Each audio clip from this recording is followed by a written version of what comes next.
The engineering of a big base in Factorio is a challenge in its own right. Yes, we might know the recipe chains like the back of our hand. Yes, we might know how to strategize and plan and calculate and generally beat the game as well as anyone. But that does not mean we can engineer a big base. The approach I'm going to present in this video is akin to a filing cabinet.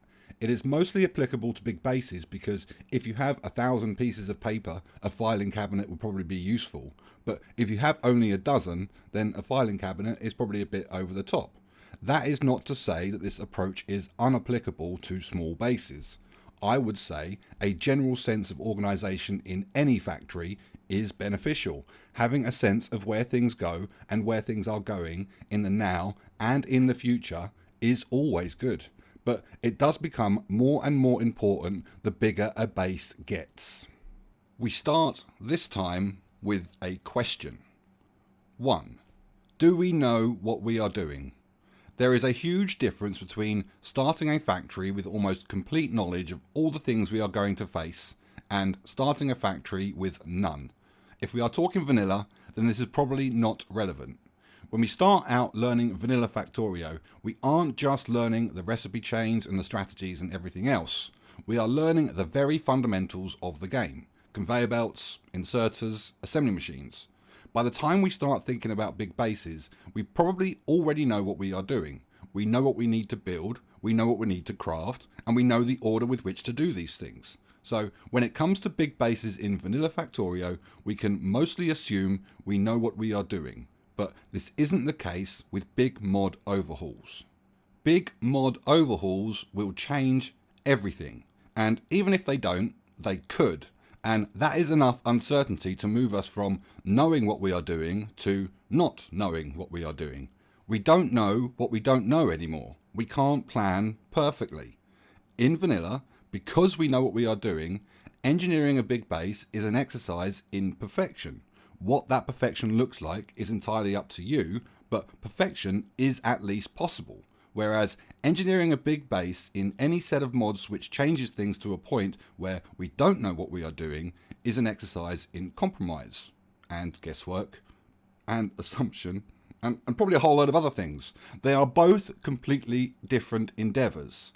This isn't a question we are going to answer. This is a question that needs answering on a case-by-case basis.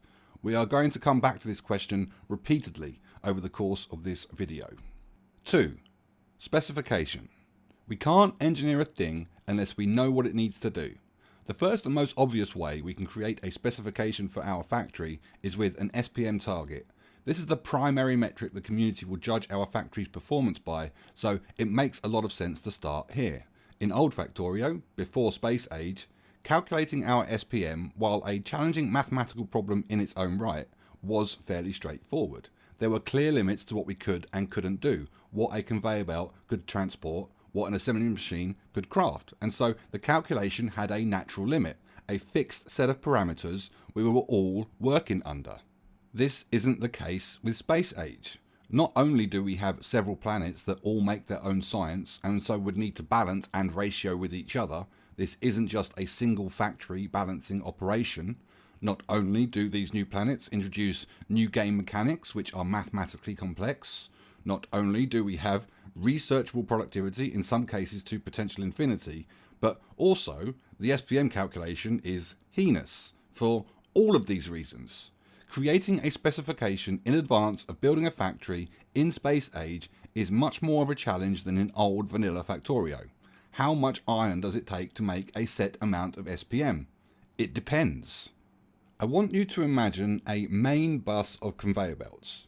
What things do you want in that bus? How many of each of those things? I tend to think in conveyor belts, so really the question is, how many belts of each material do we want in the bus? We don't have to build this bus. We can transport the materials around our factory in any way we choose, trains or whatever, but somewhere in every piece of factory we build is going to be a critical conveyor belt. It doesn't need to be in a bus. It can be buried in amongst inserters and power poles and assembly machines, but it will be there somewhere. We are designing the whole base around those critical sections of conveyor belt. Those critical sections can be a single tile long, or they can be 1,000 tiles long. It makes not a blind bit of difference.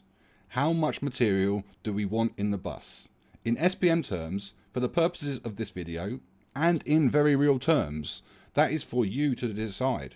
Either a calculation needs to be made so that the correct exact proportions and numbers of belts and materials is planned and known beforehand, probably for all planets, or we don't, and we guess. Either way, how a determination is made on what these things are is entirely up to you. If we know what we are doing. If we don't know what we are doing, then we need to imagine that same bus, but completely blind. We are going on gut here. We are going to build a bus. That bus is going to have two edges that define its extents, separated by a set quantity of tiles. What quantity of tiles do we want to separate those two extents? For some factories, this might be taken out of our hands. In further parts of this video, we will explore issues which cause the size of our factory to be determined by things other than the size of our bus, things like railways and railway interchanges and junctions. Sometimes it isn't the size of the bus which determines the size of the bus, but we'll come to these things later. 100 tiles. 100 tiles is my minimum for a main bus in any factory I consider to be serious. I will establish the position of this bus, the two lines which define its extreme edges up and down or left and right, as the first thing I do before I lay down a single piece of finished factory, and that bus will be sacrosanct for all eternity in either direction of the factory. Only once that bus is down can I even think of the factory it is going to serve. So, specification. 100 tiles bus as a starting place. More if you think you need it. I have a big base on Vulcanus and its bus is about 280 tiles. I can't tell you what the number is here. I can only tell you that you need one. 3. Grids. The best way to organise a factory is with a grid. If engineering a factory is like putting it in a filing cabinet, then the grid is the subsystem of folders in that filing cabinet. There are two main forms of grid. You probably won't like what I have to say here. The first kind is probably the most popular, the square grid. A grid is made of details, a subject we'll be coming to in a bit, and some of those details have distance restrictions, roboports, power poles. If we are defining our grid around an item such as this, then the natural consequence is a square grid. Once that square has been defined, then the objective of engineering a factory comes down to fitting everything within that square. The second kind of grid, the kind I would advocate for, is the rectangular grid. A rectangular grid isn't defined by an arbitrary restriction set by the game. It is defined by me, depending on what I need on a moment-to-moment and case-by-case basis. A rectangular grid is more flexible than a square grid. It can be adapted and shaped around the factory rather than the other way around. No one dimension is fixed from the moment of inception. Grid sizes can be different. Now, for the purposes of this segment, whether you use a square or rectangular grid is probably not important. The principles of what I say will be applicable to both approaches. Also, for the purposes of the rest of this segment, you don't even need a predefined factory grid. You just need to have one in your mind. Or you can look at this one that I've made. This is the grid of a factory. What I want you to imagine is that every single grid square in this grid is filled with one of three things. Either a clump of train stations, a factory, or a bus.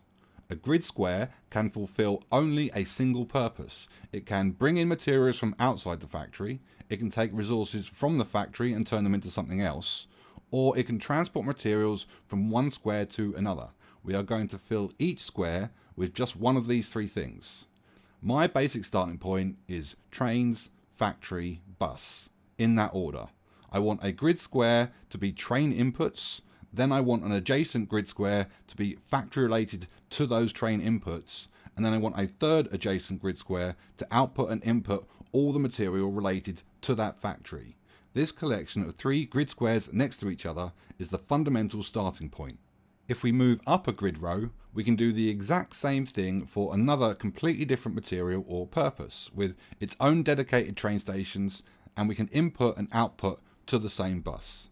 If the process related to the trains needs more space, then we can reflect this around the clump of stations and put factory in this grid square and then a bus in this grid square, which creates this bus factory trains factory bus sequence in the grid. If I have material that I am bringing in on trains, then this is how I want to process them and enter them into the factory system, in huge banks of this repeating sequence of bus, factory trains, factory bus, factory trains, factory, into eternity, or at least until I have all of the main factory inputs sorted. This is the starting point anyway. If we don't know what we are doing, this is a good place to start. We take an individual material and we just build the grids associated with each input one at a time, building layer upon layer of grids, all linked together with a common bus. If we do know what we are doing, if we know how many resources we are going to need to input, if we know how much resources we are going to process, if we know all the things we need to add to the process to process those resources, then we can get a bit more adventurous with the position of things. I do all the time. This is just a good system to base things on. Let's say we have 4 factory inputs we are trying to manage. We can place them in the grid like so and use the common bus that it creates to form the bus of the rest of the factory. The 100 tile bus I mentioned in section 2 would be here. This is not a terrible plan. As we construct the factory, we can just build either side of this bus and continue into eternity. We might have some issues with factory sizes. The probability is that these 4 factories are going to require different amounts of space, and being able to squeeze them in so that they sit in this grid neatly might be difficult. This should ultimately just be a case of leaving gaps, but what if we didn't want gaps? Symmetry. Let's rearrange things so that these 4 processes are now reflected around the main bus. Each factory process is now shared between 2 sets of train stations and 2 sets of factory inputting into the same bus. Each of these grid dimensions is now defined by a single thing, the factory that sits within it. We do not need to coordinate the shape and size of a grid to accommodate 2 completely different factories. We might be restricted along these edges, which we, or maybe more likely I, will want to match. I like my straight lines. But we are talking about area here. It doesn't matter if this direction is fixed, if this direction is flexible. A factory only needs to occupy a certain amount of area. If we have a flexible direction in a grid system, then the potential area available to us is infinite. We then do the same as before. Continue along the line of the bus into eternity, building one thing at a time on either side of this main bus until we get to the end. Maybe for big processes we symmetrize things and put it on both sides of the bus. The downside to this factory is shape. It is naturally going to produce a long, thin rectangle of a base, which isn't really a problem when it comes down to it, but then neither were gaps, and that's how we've ended up with this long configuration in the first place. I'm just following the little white rabbit, I suppose. Let's rotate things. Okay, so now we have the exact same factory, just rotated 90 degrees, and now its input-output bus isn't the main bus of the base, now it just feeds into the main bus. The 100 tile dimension is still here. What this dimension is up for grabs. Another guess? Another deep dive into the SPM calculation? Maybe it needs to be defined by something else, like a train junction. Who knows? A dimension will need to be determined. So now, as we move away across the bus, building on either side just like as before, maybe some big units going on both sides, we won't have a long thin rectangle because, at the very least, these grids will stick out like a sore thumb. But maybe these are grid squares we can engineer our way into filling by good design. What if we started putting factory in these grids? Maybe a mall or science or something. Maybe this grid column is a big bus. Maybe another 100 tiles. Then we can make the base a bit squarer and not succumb to the long thin rectangle with the sore thumb of train stations. How important is the shape of our factory? Probably not very in the grand scheme of things, but being able to plan one out, roughly, in advance of actually building the thing is. It is the difference between the shape and size of our factory being arrived at completely by chance and arriving there because that is where we plan to go. The plan can be as simple or as complicated as you want it, but there still needs to be a plan if you want a big base. We continue. What if we had 8 input materials instead of 4? We could build up our sore thumb a bit more. It will get increasingly difficult to match this factory shape with the rest of the factory, but maybe that isn't important. We could also build them over here in these tiles, almost the exact same setup as before, just in parallel, and this would match the size and shape of the rest of our factory. The issues, if there are any, are belts and trains. All of the input and output materials to these bits of the factory all need to go through this main bus, the 100 tiles. This might be fine and dandy, but it might also be an incredible confluence of conveyor belts and pipes that can't be accommodated. It is also a confluence of trains and stations. All the trains so far in the factory are travelling to and from a single area of the factory, and this increases the likelihood of them getting each other's way and jamming. This will come down to your particular flavour of railway network design, but it is an issue to be aware of. How would we solve these issues? Well, we move it to the end of the factory with the mall science jammed in the middle. The belt confluence is removed, the train confluence is removed. We even have conveyor belt flows in opposing directions in the main bus, which I am a huge fan of. Job done, right? Well, yes and no. 4. Build order. Now that we have our plan, how do we actually build it? Perfection is ambitious even if we know what we are doing. Compromise is ambitious if we don't. We have to start somewhere. One grid square at a time. We choose a square, we build it, we move to the next square. Me personally, I would start with the obvious stuff. In vanilla Factorio, that would be iron, copper and steel with an outside idea of circuit boards. I want to get the positions of these bits of the factory sorted first. These are the critical bits of the factory for me, so it is fine if they determine the fundamental grid sizing and spacing. The size and shape of the mall and science is flexible. Cramming these into a grid square whose shape has been determined by some other part of the factory is perfectly achievable. This is less so with big important things. The fundamental grid spacing is determined by the fundamental bits of the factory, and I want to get those fundamentals on the map as soon as possible. Iron, copper, steel, circuit boards. If we don't know what we are doing, then we are more or less forced to address the processes as and when the game throws them at us. We might not be able to make a complete grid from the beginning. It might need to evolve as the factory progresses, as we learn more and more about what we are doing. The grid we build might turn out to be wrongly shaped at some point in the future. These are the consequences of not knowing what we're doing. They are inescapable. They need to be embraced and not feared. Go with your gut. That's the best advice I have. Pick a fundamental structure and hope that your instinct and experience is correct, because we aren't choosing to do a big set of mod overhauls by chance. We are doing it because we crave the challenge, and part of the challenge is in getting things wrong. Do not fear. It happens to the best of us. We do our best, and that is all we can do. We start with a grid and we make a factory plan. We determine the position of the bus and we build it. We determine a single line perpendicular to the bus that defines a particular grid intersection on that plan, and then we build a single square, and then another, and then another. One square at a time, we move around the factory. Let's go back to the grid plan we set up in the last section. Consider the build order I have just presented. We start down here and we build a square.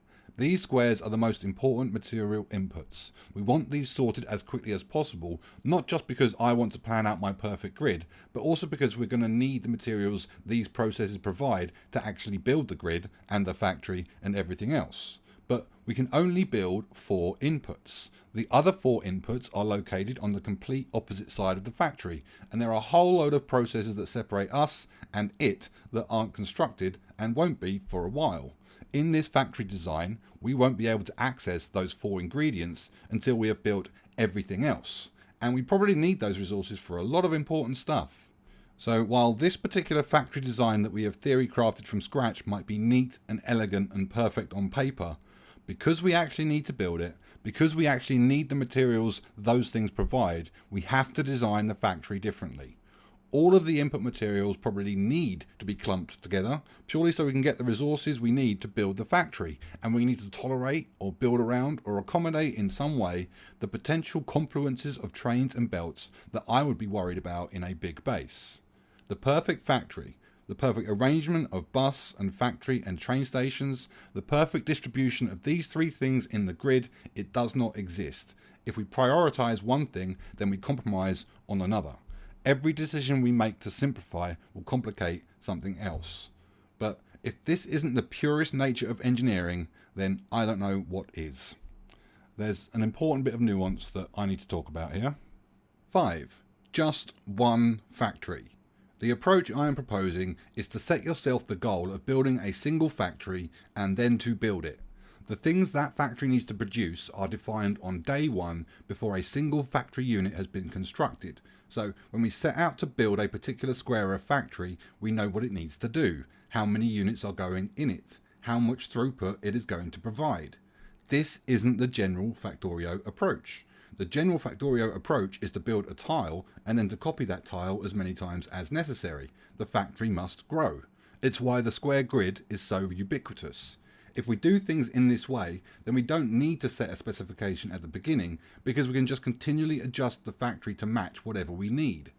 Now, I'm not saying this is bad or wrong or anything. You can play the game any way you like. I am not here to determine your fun. But what I am saying is that this isn't engineering. The job of the engineer is to balance the reality with the theory. Some things are preferable in theory, so we try to enforce those things on reality. But reality is restrictive. Some things it is easy to make and do, and some things it isn't. So reality imposes restrictions on the theory. Theory gives us freedom. Reality adds restrictions to that freedom. The job of the engineer is to design the best solution that balances those two things. The theory is, what do we want? The reality is, what can we do? If we are tiling a potentially infinite factory, then we aren't addressing the theory. We aren't asking what we want. We are just doing the do part. We are being a builder, a contractor. A blueprint has been drawn and it must be constructed. I want us to think deeper than this. Why must it be constructed? What demand is our factory making that determines that this new tile is required? Why was this demand not foreseen? Because when I design or engineer a single thing, I want that single thing to be perfect. Why do anything else? What is engineering if it isn't the pursuit of perfection, even if we know that perfection is impossible? Now, in terms of the general Factorio community consensus, I know how wrong I am on this subject. But in terms of the general engineering community consensus, this is how it is done. I am not wrong. Do we want to build a factory or do we want to engineer one? 6. Standard details. We have talked a lot about the theoretical. Let's get down to some nitty gritty. What do we want our grid to do? Going back to the original empty grid, we have decided what we want to do in the grid spaces themselves, factory, bus, trains. But what do we want the lines in between to look like? These are just lines on the page, but in reality they will have size and structure and potentially provide a lot of function and utility for the factory as a whole. What might we want in them? The first and most obvious thing would be power. I don't know how many times I've tried to jerry-rig a power network onto a factory with no grid, but I can say that every time I did so, I made a mess. Putting the power supply in the grid is almost obvious. Another thing that might also be obvious, roboports. We might not necessarily need or want continuous robot coverage over the grid squares themselves, but we will almost certainly want the whole factory to be connected into a single logistic system. Putting roboports into the grid will do this. We might want to put train tracks in the grid also. I don't know about you, but the idea of having a network of train tracks following every line on this grid feels like it would be a good one. We aren't thinking about train junctions just yet, only the basic train network system. And then there's the things that I want, like a path and lots of walls. The path thing is probably obvious, like a lot of things in this section so far, to be honest. I want to be able to run around my factory easily, so I want paths. I don't want to get lost running around my factory, so all those paths I want in straight lines and to run forever and ever into eternity. The walls thing is probably less obvious. In my mind, a wall is just a line. I want to draw lines on the map to demarcate the zones of these various things that I want in the grid. If we look at a typical detail, these walls mark the path, these walls mark the power, and these walls mark the railway. If there was a different item that I could use to mark these lines, then I would. I'm not ideologically tied to the wall item, but it does kind of philosophically represent the importance with which I feel towards the grid as a whole. A wall is a solid and obtrusive line that is easy to put down and, to start with at least, time consuming to remove. If it is in the way, we will know about it. So if it is in the way, there's a good reason why it's in the way. Well, that's how I see it anyway. Moving on. The detail of how we order and position these things in the grid is where things get slightly less obvious. We might want the same things linked together along all of these lines, but we might not necessarily want to use the same fundamental structure along all the lines. We might want to tailor the grid to be related to the factory around it. In the construction industry, which is the field of engineering I do my work, these are called standard details. These are things we are going to need to build and potentially think about dozens and dozens of times over the course of building our factory. Look at every line on this grid. At some point we will need to think about how each of these lines are structured. Where does the power go? Where does the railway go? Where does the path go, etc.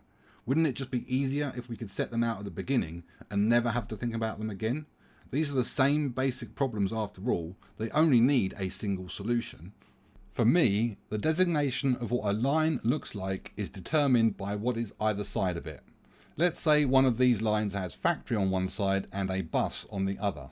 On the factory side, I want the power. That's the only thing the factory needs from the grid.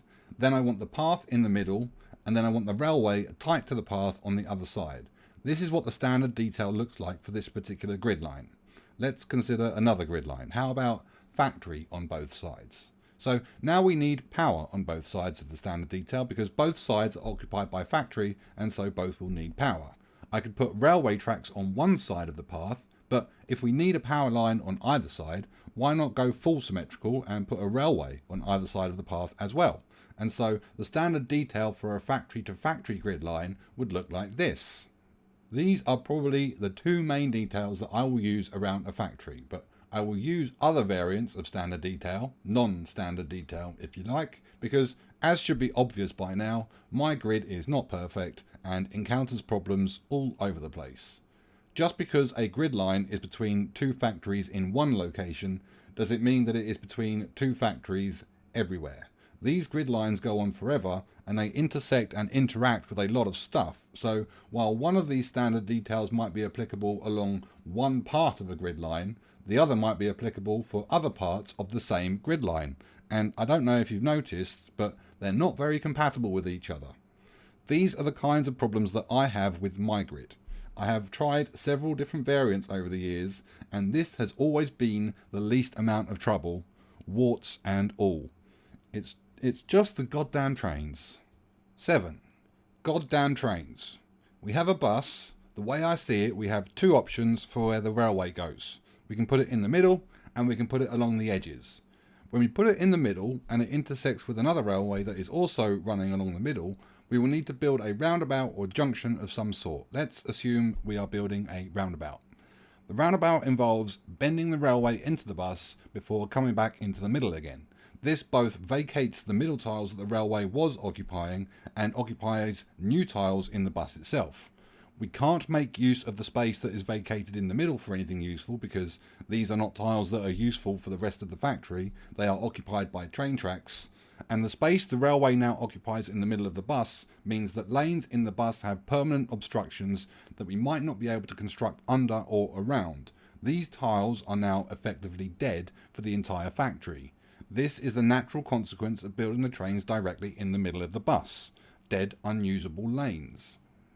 I do think it's cool though. Is that relevant? When we build the railway tracks at the edge of the bus, we give ourselves the option of building a train junction without impeding any belts or pipes in the bus. The roundabout or intersection can now take place within the same lines as the railways for the rest of the factory. We lose no space and there are no dead unusable lanes. The best place for railway tracks is at the edge of the bus in my opinion. Next train tangent. The railway intersections to a grid like the one I am describing in this video are always the problem for me. A railway intersection in a bus is easy, and if you've seen any of my videos which show trains, you would have seen junctions like this everywhere. It does the job really well. But there are equally junctions like these which aren't junctions at all, because one train track just goes under the other without interacting with it.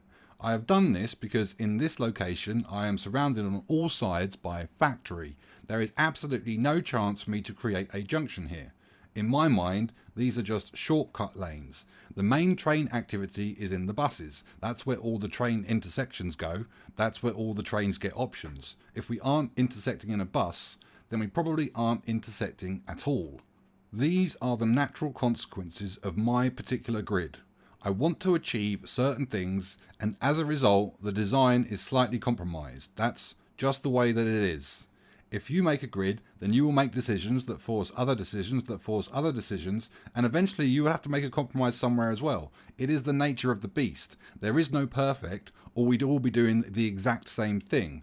What you consider to be the most important thing will be different to me. I don't like gaps, and I will compromise to ensure I don't have any. As long as the factory works, then what does it matter? But you might consider both of these things to be heresy. The grid you build will represent that. Now, when it comes to planning out our perfect grid, there is really only one impediment that stands in the way of us achieving it, and it is these damn trains and their intersections. The minimum radius that we can achieve with the train tracks, the tightest circle, is diabolical. It gets in the way of absolutely everything. Remember this detail from the last section? There is a reason I have the train tracks on the bus side of the path and not the factory side. It is because the path actually provides some space for this curve to exist in without interfering with the factory side of the grid.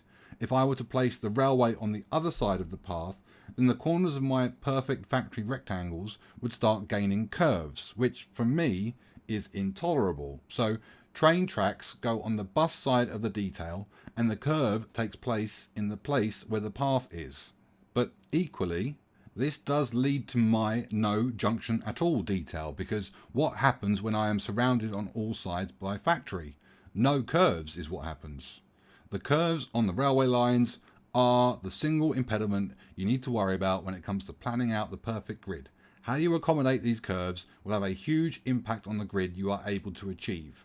Most of these curves take place at intersections. These are the most diabolical. If it is important to set out a series of standard details to define what happens along the grid lines, then it is equally important to understand how these standard details interact at the corners of the grid, particularly with regards to the railways. One might even make a case for adding a fourth type of grid square to go along with the three we defined earlier, the factory, the bus and the station clumps, that of the train intersection. It would not be unreasonable to dedicate a few critical grid squares on our grid map to perform no other function than to intersect a bunch of train tracks. I don't necessarily see this as relevant to me, but it might be relevant to you. Who knows? Maybe there's other grid squares I'm not seeing. I guess we'll find out in the comments. 8. What goes in the bus? This is the question that I ask myself when I'm building a base, but it probably needs to be expanded further to include other options. It's just that I don't generally choose those other options. What goes in the bus is really a question of what is getting transported around the base and how or why are we doing that. So it should include trains. I just don't transport things intra-factory with trains. Everything is on a belt. And it should include robots, but transporting via robot at large scale I find offensive. And it should also include direct insertion. Direct insertion might be an unusual thing to include here, since it isn't a method of transporting a material, but whether we are direct inserting will have a large bearing on whether it goes in a bus or on a train or whatever. We don't need to put copper cables in the bus, for instance, if everywhere we are making copper cable, we are direct inserting it into the next process. We would only need to worry about the copper plate. For all intents and purposes, if we are direct inserting copper cable everywhere in our base, we can more or less forget it even exists. Now, when it comes to Vanilla Factorio, I tend to think the argument of what goes in the bus or not has been mostly settled. I have seen and been part of discussions around whether an iron gear wheel goes in the bus, and in the new space age world, maybe even pipes as well. But for me personally, I don't think there is an item that shouldn't go in the bus. An argument can be made in Vanilla Factorio that anything could be put there. We could talk about copper cables, we might even talk about solid fuel. We aren't though. When it comes to big mod overhauls, things are different. Some materials are confined to a single step between two processes and don't exist anywhere else in the factory. Some materials are confined to a single area, needing to be distributed around that specific area but not around the base as a whole. Some materials are excess products. All of these things need to be treated differently. We are building a base mostly blind here. We have allowed ourselves a certain amount of bus space, and although that might have been a generous allowance, it is still a finite resource. There isn't an infinite amount of space in the bus. We can't put everything in it. Decisions need to be made. I have a series of rules and questions that I ask myself when I need to make these kinds of decisions. It's a weird series. It is what it is. Okay. Rule 1, basic fundamental rule. If a thing doesn't need to go in the bus, then it doesn't. This is our guiding force. If space in the bus can be saved, then we should save it. Question 1. Does this thing get constructed from a single ingredient that is already in the bus? Think of the copper cable. We already have copper plate in the bus, so we don't really need copper cable in the bus as well. We might not necessarily be direct inserting the copper cable. The copper cable might still be going on a conveyor belt, but that doesn't mean it needs to go in the bus and be transported factory wide. It can be confined to the single area that needs copper cable. This is the same for a lot of things in a lot of mods. If a thing is made from a single material, then this is an opportunity to save space in the bus. The more materials a thing is made of, the more questions we need to ask. Question 2. Is a thing required in a single place? If a thing is required in only a single place, then our first reaction should be to try and make that thing at that place. But we are talking of things that require more than one material. If a thing requires 2 materials to make, then making this thing at the correct place would require 2 conveyor belts to transport those 2 things. And it might make more sense to just make the thing somewhere else and put that on a conveyor belt instead and save a tile space in the bus, if those 2 things aren't already in the bus. If both of the materials we need are already in the bus, then we should make the thing in the place of the factory where it is needed 100% all the time. But what if only one of the things is already in the bus? What if something needs 3 things? What if something needs 8 things? What if I can't explain every scenario. This is a weird series of questions. It doesn't get to the bottom of anything really fundamentally. It just asks some more questions and more questions. So let's get to the next question. Question 3. Is a thing an excess material? Excess materials, and by that I mean stuff we didn't ask for, byproducts essentially, are defining problems in big mods. They have the power to seize our factory and bring its productive capacity to 0. If you want my take, the bigger the mods you are attempting, the more excess products will get thrown at you. In terms of the bus, our preference should be to keep these off it. Our preference should be to deal with excess products at source. Wherever we make the excess products, we deal with the excess products. But in a lot of situations, this is easier said than done. We may find ourselves in situations where we can't, and we need to build some kind of central processing area to direct those excess products at, in which case it probably needs to go in the bus. Question 4. How many places does a thing need to go to? What quantity do we need to transport? Assuming a thing is already in the bus, how we route that thing through the base will get more and more complicated the more places it needs to go to and the more of it that we need to move. 1 belt of a material is easy, 2 belts is pretty straightforward, 3 is tricky, and it gets more and more difficult from there. Try and have an appreciation of what this is going to be. I know that's not necessarily possible with big mods, but you just attempt it at the very least. Even if you get it wrong, you learn. Question 5. What is the stack size of the thing we are transporting? Stack sizes can get very weird in big mod overhauls. If an item has a large stack size, then it justifies removing them from a conveyor belt and putting it on a train, which is genuinely difficult for me to admit. A conveyor belt will transport the same number of things per second regardless of what the stack size of the item is. There is no room for manoeuvre. A train, however, or any entity that transport materials that has an inventory, will be able to transport a lot more material than if it were moving a small stack size item. If a stack size is 10 times bigger than usual, then a train or entity will be able to transport 10 times more material than usual. This puts intra-factory trains firmly back on the agenda. For you, certainly. For me, maybe. We'll see. Question 6. Does a process give us sushi? There are some processes in big mods which give us a plethora of different materials as an output which are all excess or potentially excess.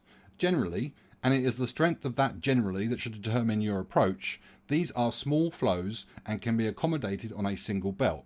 It might be our desire to immediately sort these into individual belts so that they can be directed around the factory, but remember our credo: if we can save space in the bus, then we should. A single belt of low throughput sushi winding its way around our base is a lot more area efficient than several belts doing the same job. Save that space. We might need it. 9. Organising the factory. We have our filing cabinet. We have our system of folders in the filing cabinet. What labels do we put on the folders? Which factory processes get grouped together in these grid squares? When it comes to Vanilla Factorio, as with a lot of this video to be honest, I tend to think it is obvious. I've been doing this a long time and I do engineering as a career, so all of this feels obvious to me. I understand not necessarily the case for everybody. Anyway, it makes a lot of sense to group iron, copper and steel together. They are all primarily fed by trains, they are all very important, and we will need a lot of all three materials. Also, if we make the same amount of iron and copper, and then give the factory the potential to turn all of that iron that we make into steel, then the quantity of furnaces we need for each process is exactly the same. Assumptions, no productivity modules, no foundries. This is very useful when it comes to determining the fundamental size of the grids. If we know that a collection of processes can be engineered to occupy the same amount of area, then it makes fitting the factory into nice, neat rectangles a whole lot easier. I like to group all the circuit boards together. Red and blue circuits are made of a lot of green circuits. I want to put them all in the same bit of the factory. Oil deserves its own grid square, maybe even two, as does nuclear. Then we have them all, and then we have science.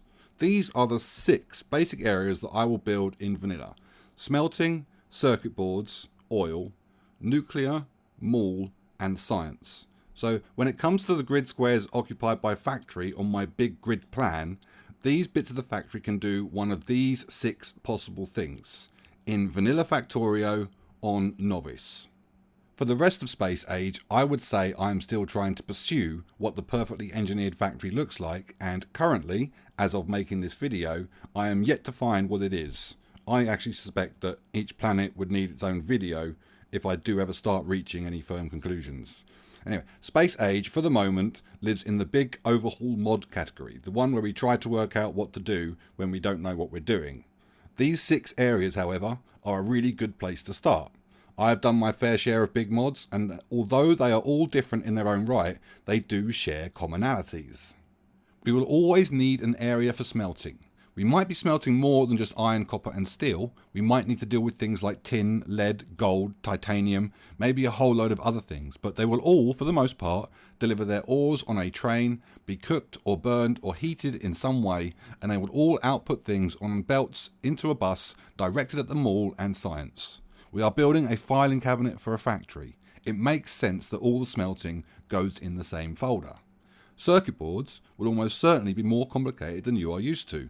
These go in their own folder also. Oil, nuclear, science, mall, all of these things still have their own folder. We are probably going to need a chemistry section. A lot of mods start requiring oxygen, hydrogen, chlorine, ammonia. These are all mostly gases and liquids, a lot of pipes basically. Put them in a folder. Maybe we need a section for natural gas. Maybe we need a section just to deal with mud and stone and gravel and sand. There are a lot of things we could potentially be dealing with in a big set of mods. How you split things up and designate certain areas is entirely up to you.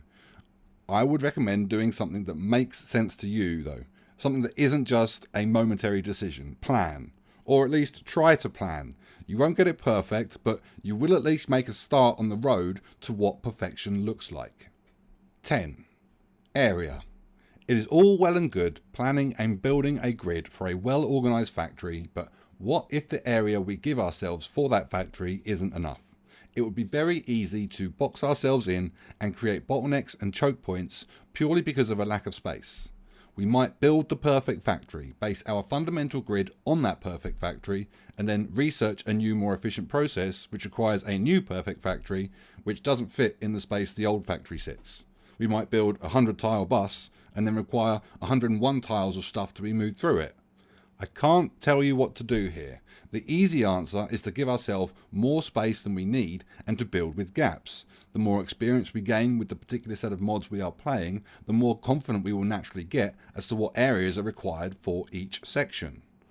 Maybe we aren't building one single cohesive factory, but several.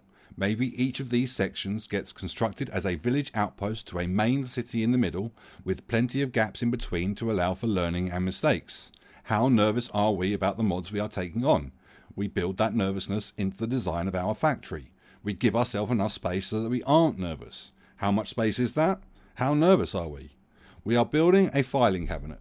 The size of the filing cabinet we need is proportional to the amount of anxiety we feel towards the mods. It is not necessarily proportional to the amount of area we actually need.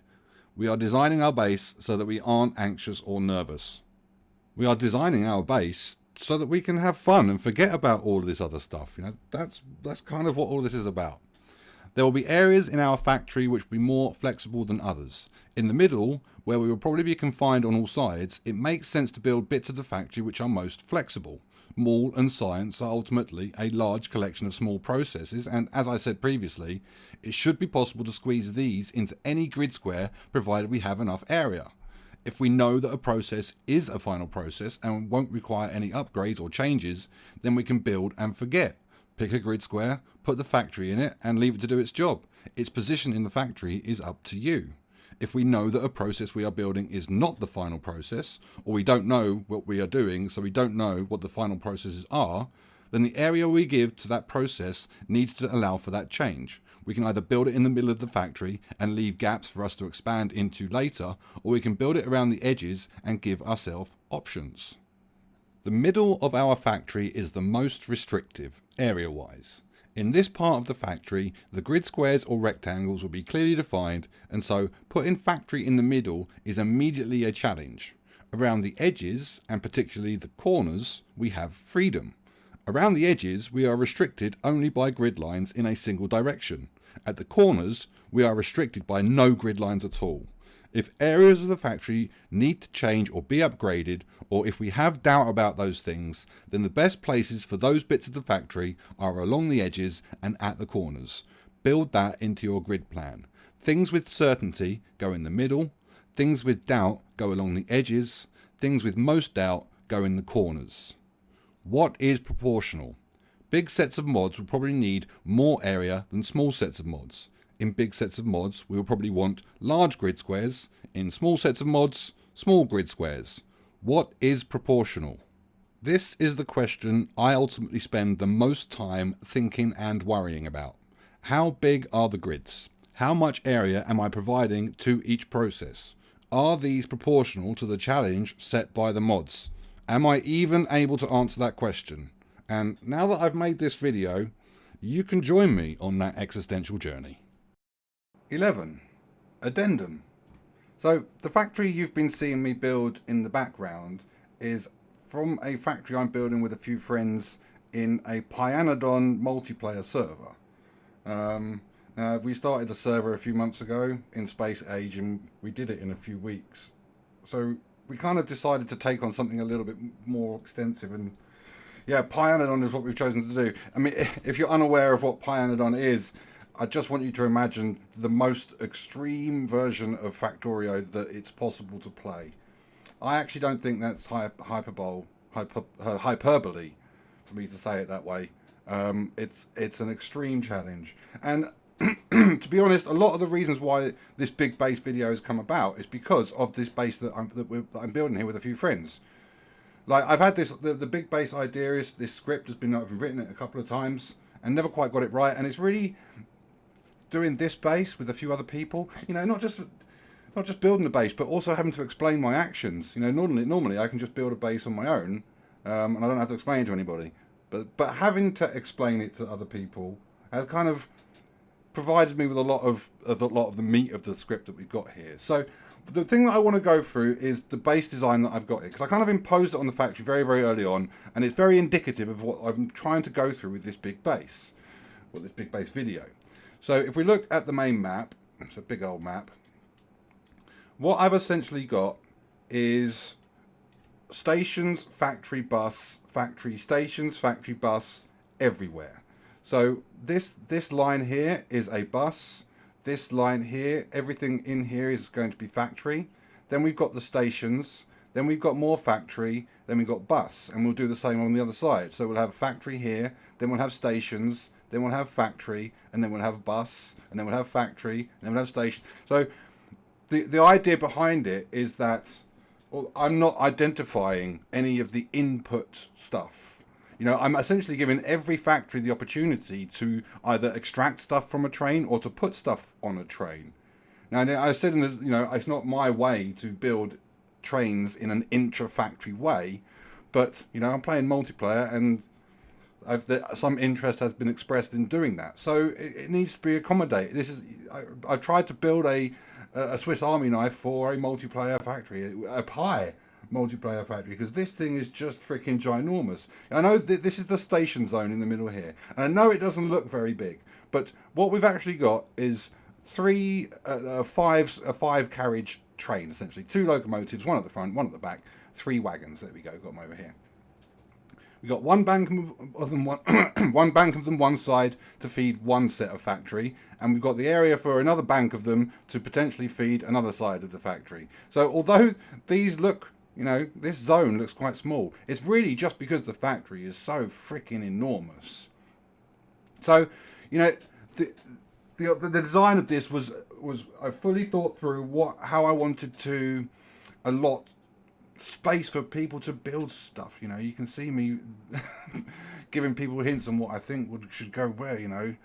And the 2 big areas that I've built up to now, this area down here and this area here, this is agricultural stuff. This is smelting stuff, both of them in the corners, because I don't have to justify any grids. So I drew a line of where these stations were, and then I built a factory. I was still trying to get a handle on what is proportionate. And the only way I can really get a handle on what is proportionate is to just build a factory and to see what it looks like. So I came down here before any of this, when we had this, but not much else. This was not built. And just started building a factory. And then when I got to the end of a factory of what I thought was a decent amount of units, I drew a line, and that was my new path. And then I built the bus, drew another line, and then I started a new factory. The proportionality question is something that I come back to all the time. And again, the only way I can really get to grips with it is to build an actual factory. But that's only really the first thing, that the factory station, the factory bus, station, factory bus, factory station, that's, that sequence is just very, very useful. But that's only the first thing. The second thing is what you can see is the black thing that runs around the grid. This is a road. Now, originally, the plan, we've included a mod for a Star Wars style kind of speeder. Let's see if I can find it. Speeder, there we go. But this is a lot of science. We've been playing this for a long time, a couple of 100 hours already. We've got 4 sciences. This is a long way away. So I've kind of built this road system for this item that we're not going to get for a long time. And there is a question as to, by the time we get it, is it even justifiable to build a road? I'm hoping it's fast. That's really the only thing. That's the only saving grace that will save the road. But what the road actually does is something secondary, and it was the thing that I really was the primary reason why I wanted to do the road in the first place, was because that argument I had before with putting train tracks in the middle of the bus. When we have to create a junction, it brings those train tracks out into the bus. But if we have a road running through the middle and then train tracks either side of the road, which is what I've done, then we've actually got enough space to do that roundabout within the road. We can actually create a curve here and get from one to the other, and therefore we don't need to bend these outside tracks, which for me allows things like this, which is the station. Thanks, radar. Let's see if we can find another one. Oh, that's not much better. Here we go. It just allows us to build this kind of station, which doesn't really flex back into the bus too much. It just is kind of elongated oval-wise, and that's really what I wanted to do. I wanted to avoid any of these train tracks coming into the bus and getting in the way of any of the conveyor belts or pipes that we might happen to put in it. So I built this very, very early on, and this is just a passenger system. Like, this is entirely separate from all the other railways. We've got the traditional one, the traditional railways that run around the edge of the bus. This is just for inputs and outputs. So we've got like a completely separate passenger railway system sat on the road, which is the passenger. You know, this is a city. I mean, one of the guys in the server has said this is Bigfoot City, and you know he's not entirely wrong. And one of the most important things about a city is how we actually get around. So I made an effort to include those things, but. And it might look complicated to try and include those things, but from my perspective, if we think about the video that we've just watched, all I did was drew a line for the path. I measured a certain dimension as to what I wanted the bus to be, and I split that in half. I did half of that dimension on one side, then I did whatever I needed for the road and the trains and everything else. And then I just did the second half of that dimension on the other side, so that, you know, the top half of the bus is the same size as the bottom half of the bus. You know, it was just a case of leaving enough space. And from my perspective, it's just a case of actually doing it early on. You know, I did a lot, I set out a lot of this stuff when we were just confined to the starter factory, when we were just kind of over here. You know, it was on my mind to set out some sort of grid. I mean, to be honest, talking about the starter factory, that is the one item that's going to be tricky to accommodate within the grid. It might need some trimming and some culling. You know, at some point I'm going to want to draw a straight line across here. And some of this, you know, I don't know. One of the other guys in the group, he's slowly culling, because I'm slowly building other parts of the factory, which is, you know, superseding a lot of the stuff that we got in here. So the stuff that's superseded gets demolished, and you know, so this is slowly, it grew up and then it's slowly shrinking a little bit. Anyway, that's all I wanted to talk about. I just wanted to, you know, give you some, not only just give you some sense of the B-roll that you've been watching, but also how it kind of fits into this big base theory video thing. Yeah, anyway, let's call it a day there. A huge thank you to all of my Patreons. I've got some content coming soon, hopefully, which will show you where your hard-earned money has gone that you've given me. I've got some upgrades to my PC. Pieces are on their way, and that money has definitely contributed and helped. So thank you to everyone on this list. Yeah, that's it. I will see you in the next video.